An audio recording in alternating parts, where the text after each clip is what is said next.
Fajar menyingsing di keheningan pagi, gema takbir membelah sepi, tanda tunduknya hamba yang kerdil, mengingat kisah Ibrahim dan Ismail.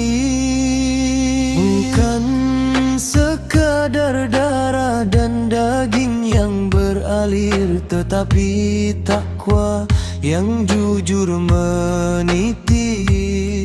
Belajar erti sebuah penyerahan, meletakkan Tuhan di puncak keutamaan.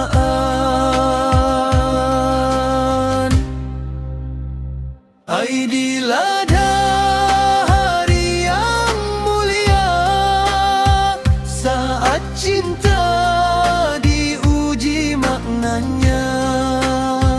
Kita berkongsi rezeki yang ada, membawa senyum pada yang duka.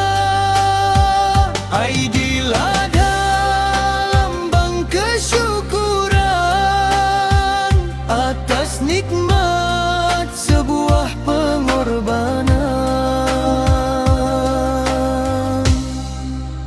Di bumi Mekah jemaah berhimpun, memohon doa, mengharap ampun.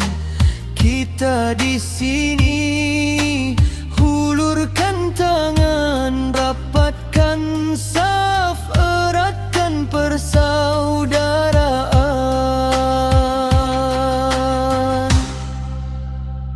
Aidilada hari yang mulia, saat cinta diuji maknanya.